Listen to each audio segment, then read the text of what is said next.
अरे साड़ी लहरा हो झकोरा मारे झूला। और चले बड़े भैया की ओर से बहुत बहुत स्नेह प्यार आशीर्वाद कि तोर मजनुआ बाज के और थाना दीवाना हो। बहुत सारा प्यार आशीर्वाद देले बानी। और प्रेमी जी को सैड सॉन्ग गाई भाई। एक आवश्यक सूचना, स्टेज जिनका है बनाने वाले भाई से आग्रह करूंगा कि पीछे से स्टेज थोड़ा सा दब गया है, आप आंखों से बना ले। बड़े भैया की ओर से बहुत बहुत स्नेह प्यार आशीर्वाद। मनीषा जी धरा जी, मनीषा जी सैड सॉन्ग गाते कि तोर मजनुआ रंग बाज के आरा थाना दीवाना। बहुत सारा सुंदर गीत गाय के हवा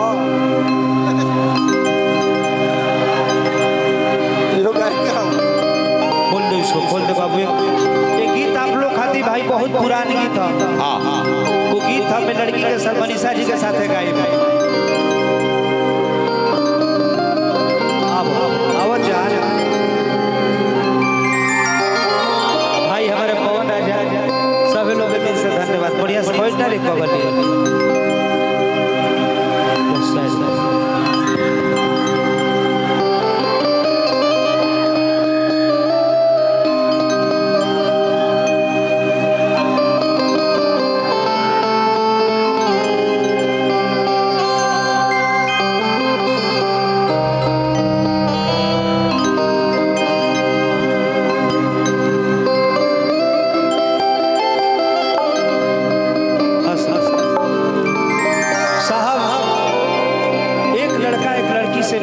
प्यार करता है वो गीत बड़ा घड़ी मंच पे घड़ी हम गावत है। एगो लड़का एगो लड़की से बहुत ज्यादा प्यार कैले बा। लड़किया के माई बाप लड़किया के कहीं शादी और कहे कर देता है।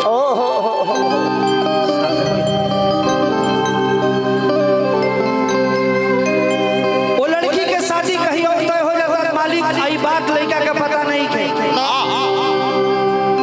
लड़की अपने मर्द के संग बैठल बिया। सुहाग रात के दिन बा। कैसे मेरा रूपे हंसता रे। सुहाग रात के दिन भाई दांत चियर दिया। सुहाग रात के दिन बा लड़की रोत या कहते गे रजो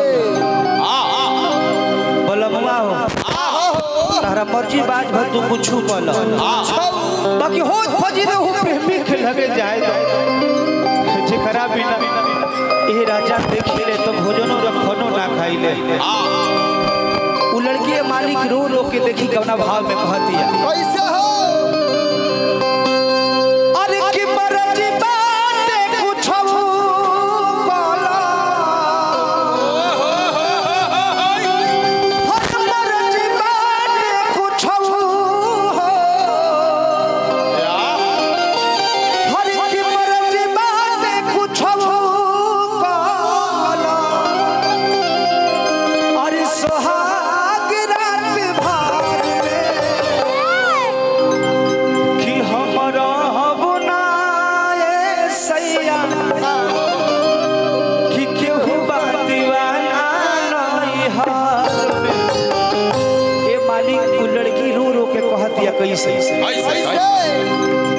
हर की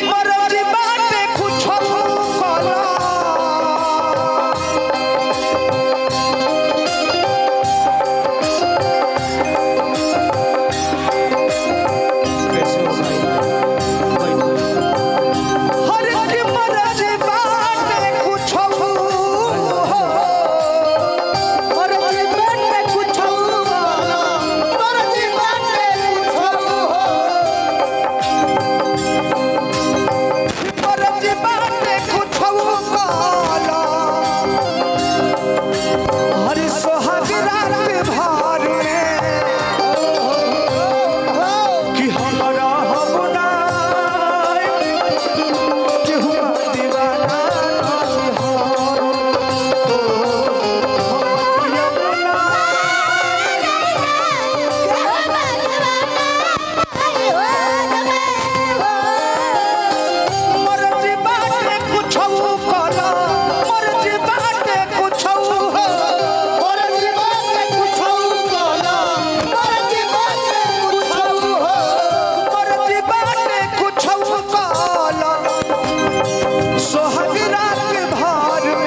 जान हमारे बड़का भैया भोला यादव जी बागी बलिया हमारा बड़का भैया के मित्र हवे भैया के स्वागत अभिनंदन बा और परिवार से बड़ा ही कर अच्छा लगा बाबू रोआ मत काहे कि तू अरुण भैया ई प्यार करके फंस गल बाड़े रोवा तारे तमे गलती तहरे बा कि तू राष्ट्रीय जनता दल राजद के लफड़ हवा आई बहुजन समाज पार्टी के माल पटोले बड़ा देखा बुल्लू पहले बिया तारा को उल्लू बनावती आई आखिर वो प्रेमी के कैसे बुलाए काहे जेकरा बिना खुद आज सही कहीं के ना रहो वाह वाह ए सही है का हो घर लगे जाए जा खिरत के बाहर खाती तो आई बहाने काहे से कि जनते ही सजा जी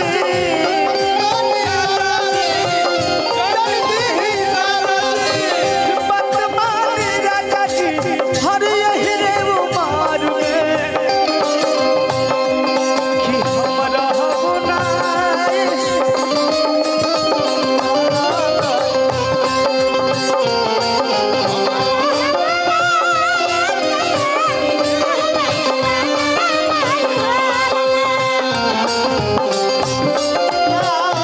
सही है केहू का दीवाना नहीं हो कि केहू बाप दीवाना